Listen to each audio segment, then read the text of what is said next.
نحمده ونصلي ونسلم على رسوله الكريم أما بعد فأعوذ بالله من الشيطان الرجيم بسم الله الرحمن الرحيم يا أيها الذين آمنوا لا تسألوا عن أشياء إن تبد لكم تسؤكم وإن تسألوا عنها حين ينزل القرآن تبد لكم عفى الله عنها والله غفور حليم صدق اللہ مولانا العظیم۔ یا ایہا الذین آمنوا، اے ایمان والو، لا تسألوا عن اشیاء، تم سوال نہ کرو ایسی چیزوں کے متعلق، ان تبد لکم، اگر تمہارے سامنے وہ ظاہر کر دی جائیں، تسؤکم، تم اس کو تمہیں ناگوار لگیں اور تم اس کو اچھا نہ سمجھو، وَإِن تسألوا عنها حین ینزل القرآن تبد لکم، اور اگر تم ان چیزوں کے متعلق سوال کرو گے جس وقت قرآن اتر رہا ہے، تبد لکم، وہ تمہارے سامنے ظاہر کر دیا جائے، عفی اللہ عنہا، اللہ تعالیٰ درگزر کر دیں گے، واللہ غفور حلیم، اللہ تعالیٰ بخشنے والی ذات، بردبار ذات ہے۔ اس آیت مبارکہ کا شان نزول ہم سمجھ لیں۔ حضرت ابو ہریرہ رضی اللہ تعالی عنہ سے روایت ہے، ایک مرتبہ حضور رحمت عالم صلی اللہ علیہ وسلم گھر سے باہر تشریف لائے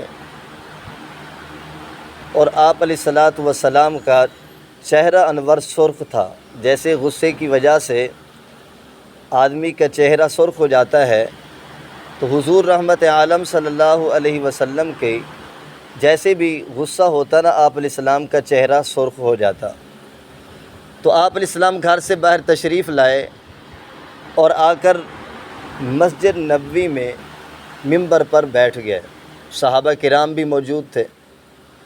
ایک شخص کھڑا ہوا اور اس نے کھڑے ہو کے سوال کیا اور کہا کہ اللہ کے رسول، میرا ٹھکانہ کہاں ہوگا، دوزخ ہے یا جنت؟ حضور علیہ السلام نے فرمایا کہ تیرا ٹھکانہ دوزخ ہے۔ ایک اور شخص کھڑا ہوا، اس نے کہا اللہ کے رسول، میرے والد کون ہیں؟ آپ علیہ السلام نے فرمایا تیرا والد حذیفہ ہے۔ اب یہ کیفیت دے کر حضرت عمر رضی اللہ تعالیٰ عنہ نے پہچانا کہ اللہ کے نبی آج بہت غصے میں ہیں اور یہ ایسے سوال کر رہے ہیں کہ جن کا فائدہ نہیں ہے، ان کی ضرورت نہیں ہے، اس طرح کے یہ لوگ سوال کر رہے ہیں۔ حضرت عمر رضی اللہ تعالیٰ کھڑے ہوئے، اس بنا پہ کھڑے ہوئے کہ میں ایسا جملہ کہوں جس سے آپ علیہ السلام کا غصہ ٹھنڈا ہو جائے، اور حضرت عمر رضی اللہ تعالیٰ نے یہ جملہ پڑھا، رضینا باللہ ربا وبالاسلام دینا وبمحمد رسولا۔ اب یہ وبالقرآن اماما، یہ جملہ پڑھا۔ اب جیسے ہی حضرت عمر رضی اللہ تعالیٰ عنہ نے یہ جملہ پڑھا تو آپ علیہ الصلاۃ والسلام کا غصہ ٹھنڈا ہو گیا۔ اس کے بعد یہ آیت مبارکہ نازل ہوئی، اللہ رب العزت نے فرمایا اے ایمان والو، لا تسألوا عن اشیاء ان تبد لکم تسؤکم، تم ان چیزوں کے ایسی چیزوں کے متعلق سوال نہ کرو، اگر تمہارے سامنے وہ ظاہر کر دی جائیں تو تم تو ان کو برا سمجھو گے۔ جو چیز تمہاری ضرورت کی ہے ان چیزوں کے متعلق سوال کرنا چاہیے، جیسا کہ قرآن پاک میں اور مقام میں رب تعالیٰ نے فرمایا فَاسْأَلُوا أَهْلَ الذِّكْرِ إِن كُنتُمْ لَا تَعْلَمُونَ، جو اہل علم لوگ ہیں، جو جاننے والے لوگ ہیں، تم ان سے سوال کرو اگر تم نہیں جانتے، لیکن سوال ان چیزوں کے متعلق کیا جائے جن کی تمہیں ضرورت بھی ہو۔ اب باب کے متعلق سوال کرنا، اس کی کیا ضرورت ہے بھئی؟ باب کے متعلق سوال کیا جائے تو اس کے متعلق تو ضرورت نہیں ہے، ہر آدمی کو پتہ ہے۔ خدا نخواستہ آپ علیہ السلام سے جیسے جس آدمی نے سوال کیا، اگر مثال کے طور پہ ان کا والد، یا بعض اوقات ایسا ہوتا ہے کہ آدمی کو پتہ ہی نہیں ہوتا کہ میرا والد کون ہے، ایک دم تو اس کا والد جو محسوس ہو رہا تھا پتہ ہوتا ہے کہ یہ میرا والد ہے، لیکن در حقیقت پس منظر کا پتہ نہیں ہوتا۔ یہ چیزیں ویسے ہی بھی چھپی ہوئی ہوتی ہیں، ان کا ظاہر کرنے کی ضرورت ہی نہیں ہے۔ تو آپ علیہ الصلاۃ والسلام نے بتا دیا کہ تیرے والد کا نام یہ ہے، لیکن اور دوسرا آدمی جس نے سوال کیا کہ میرا ٹھکانہ کہاں ہے، آپ نے فرمایا کہ تیرا ٹھکانہ دوزخ ہے، اب اس نے تو برا سمجھا ہوگا نا میرا ٹھکانہ دوزخ کیسے ہے؟ تو اللہ تعالیٰ نے فرمایا اے ایمان والو، تم ان چیزوں کے متعلق سوال نہ کرو جن کی تمہیں ضرورت ہی نہیں ہے سوال کرنے کی، تم نیک اعمال کرو، میدان محشر میں حساب ہوگا، اگر تم اچھے اعمال کرتے رہے، اللہ اس کے رسول کی اطاعت کرتے رہے، ٹھکانہ جنت ہوگا، ان چیزوں کی ضرورت کیا ہے پوچھنے کی۔ اور اسی طرح حضرت علی رضی اللہ عنہ سے روایت ہے کہ ایک شخص نے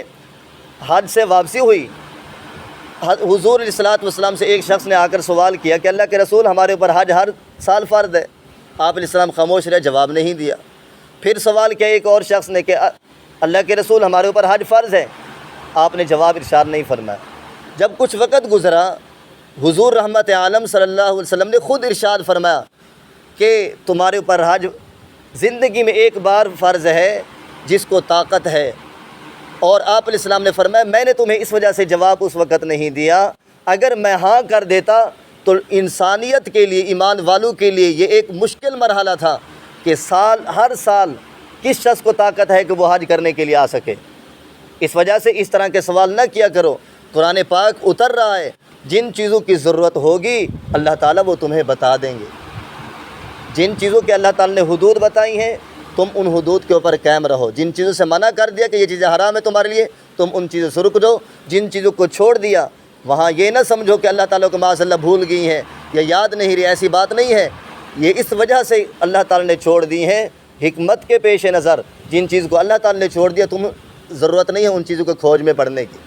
تو اس آیت مبارکہ کا شان نزول یہی ہے۔ اسی طرح یہ تہجد کے متعلق بعض لوگوں نے سوالات کیے تھے،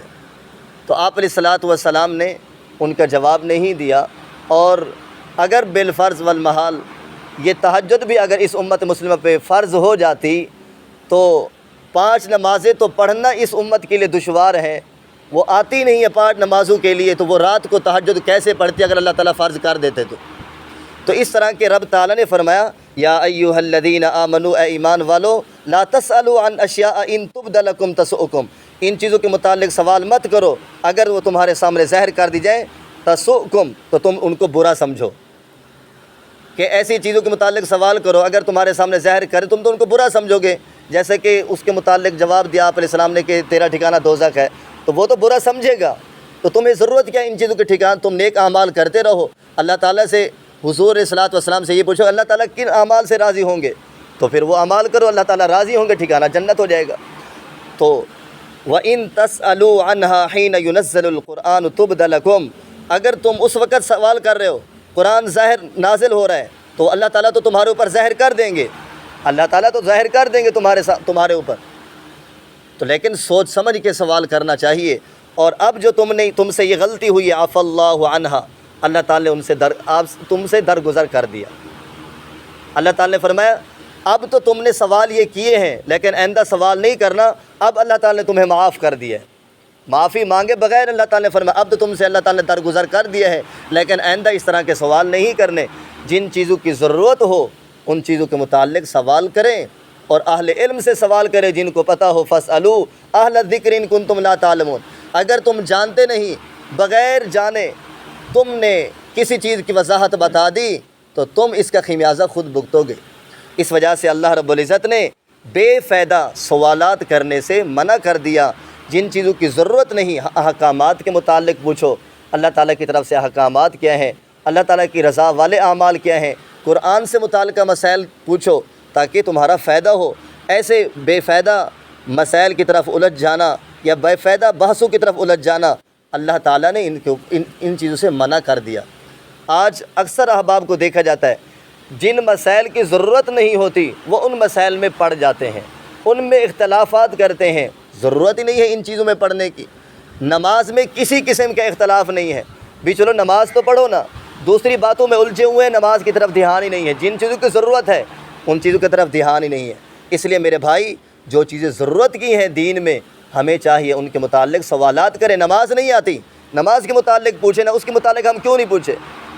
لڑائی جھگڑے والی باتوں کی طرف جانا ہے، فلاں وہ اختلافی مسئلہ بتا رہا ہے، وہ اختلافی مسئلہ بتا رہا ہے، وہ فلاں اختلاف کر رہا ہے، بھئی جو لڑائی جھگڑے کر رہے تم نے اس کی طرف جانا ہے، جن چیزوں کی طرف اتحاد ہے، اللہ اس کے رسول کی طرف سے واضح طور پر پیغام ہے، ہم ان طرف کیوں نہیں جاتے؟ اس لیے میرے بھائی ہم ان چیز احکامات کے متعلق سوالات کریں جن کا ہمیں دنیا میں فائدہ ہو، آخرت میں فائدہ ہو۔ جن چیزوں کی ضرورت نہ ہو ان طرح بے فائدہ سوالات نہیں کرنے چاہیے۔